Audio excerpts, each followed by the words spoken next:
તારીખ 12/8/25ના રોજ Talala police station વિસ્તારમાં એક ક્રિષ્ના ફાર્મ હાઉસ આવેલું છે. એ ક્રિષ્ના ફાર્મ હાઉસમાં ધ્રુવરાજસિંહ રામચંદ્રસિંહ ચૌહાણ, તેના ડ્રાઈવર તરંગ અને એના કુટુંબી ભાઈ રાજેન્દ્રસિંહ આ લોકો ત્યાં રોકાયેલા હતા.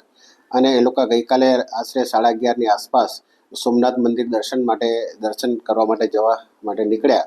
એટલે એ લોકો ચિત્રોડ ફાટક તરફ આગળ વધી રહ્યા હતા. એ અરસામાં સામેથી એક બ્લેક કલરની એક ફોર્ચ્યુનર ગાડી, જે નંબર પ્લેટ વગરની હતી, એ આવી અને સીધી આ લોકોની ગાડીમાં, આમની જે કિયા ગાડીમાં આગળના ભાગેથી જોરદાર ટક્કર મારી. તેમજ આ ટક્કર વાગતા આ જે ધ્રુવરાજસિંહ છે પોતે જ ગાડી ચલાવતા હતા, એમણે એનાથી બચવા માટે ગાડી પાછળ લીધી. તો પાછળથી એક ક્રેટા બ્લેક કલરની હતી, એણે પણ પાછળથી ટક્કર મારી. એમ આમની ગાડીને આગળ પાછળથી જોરથી ટક્કર મારી અને રોડની સાઈડમાં ઉતારી દીધી. ત્યારબાદ આ જે ફોર્ચ્યુનર ગાડી છે એનો ચાલક ગાડીમાંથી ઉતરેલો અને એણે બુકાની બાંધેલી હતી. એ બુકાની ઉતરી ગઈ તે વખતે ધ્રુવરાજસિંહ એ વ્યક્તિને ઓળખી ગયા કે આ વ્યક્તિ દેવાયત ખાવડ છે. અને એની સાથે બંને ગાડીમાંથી આશરે 12થી 15 જણા બુકાની બાંધેલા હતા, તમામ ઉતર્યા અને બધા લોખંડના પાઇપ વડે આ ધ્રુવરાજસિંહને શરીરે આડેધડ માર માર્યો. તેમજ તેની ગાડી હતી એને પણ એમણે તોડી નાખી, નુકસાન કર્યું. ત્યારબાદ આ જે ધ્રુવરાજસિંહ પાસે એક એણે ગળામાં સોનાનો ચેન અને લોકેટ હતું તે પણ એમણે ઝૂંટવી લીધું. તેમજ ગાડીમાં 42,000 રૂપિયા રોકડા હતા, એ પણ તેમણે ઝૂંટી લીધા. તેમજ આ જે બનાવ એની સાથે બન્યો એની ફરિયાદ ન કરે એના માટે એને ધમકી આપી અને રિવોલ્વર બતાવી અને જાનથી મારવાની ધમકી આપી. ત્યારબાદ આ તમામ આરોપીઓ પોતાની બંને ગાડીમાં ત્યાંથી જતા રહ્યા હતા. આ ઘટનાની જાણ થતાં સ્થાનિક પોલીસ અને અધિકારી તમામ ત્યાં ઘટના સ્થળે પહોંચી ગયા અને આ જે વિક્ટીમ છે ધ્રુવરાજસિંહ, પોતે સારવાર માટે એમને હોસ્પિટલ ખાતે લઈ ગયા અને તેઓની ફરિયાદ સ્થાનિક પોલીસે જૂનાગઢ ખાતે એમની સારવાર દરમિયાન લઈ અને દાખલ કરવામાં આવી છે.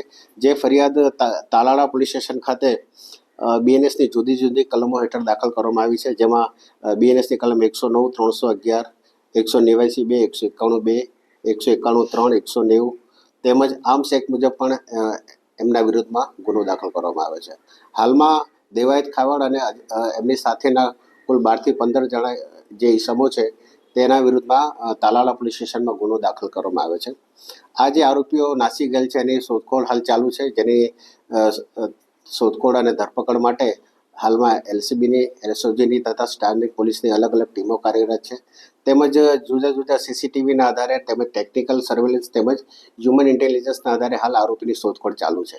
હાલમાં અમારી પાસે પ્રાઇમરી અમુક નામ આવ્યા છે, પણ એ બાબતે હાલમાં હજી તપાસ ચાલુ છે.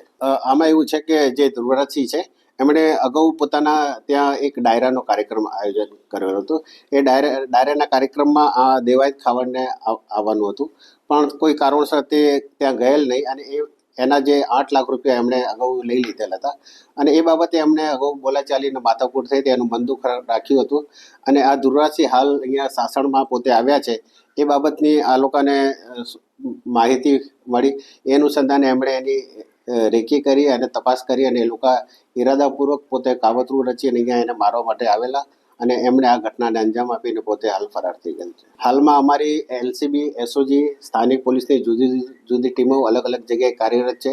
તેમજ અમારા જે હ્યુમન ઇન્ટેલિજન્સ છે, ટેકનિકલ સોર્સ છે, તેમજ જુદા જુદા CCTV ચેક કરીને હાલમાં આરોપીની ધરપકડની કાર્યવાહી ચાલુ છે. હાલમાં જે આ દેવાયત ખાવડ છે એના વિરુદ્ધ અગાઉ રાજકોટમાં એક ગુનો દાખલ થયેલો છે, એવી વિગત હાલ સામે આવી છે. ધ્રુવરાજસિંહ છે એને પોતાના સોશિયલ મીડિયા પર એને એકાઉન્ટમાં એક મેસેજ આવેલો કે આ બાજુ આવવામાં ધ્યાન રાખજો, તમને ખાવડ અડી જશે, એ ટાઈપની એક એને પોસ્ટ આવી હતી. એના ઉપરથી એને લાગ્યું કે એની રેકી થઈ રહી છે અને હાલ એના પાછળ કોઈ માણસ આવવા લાગેલા છે.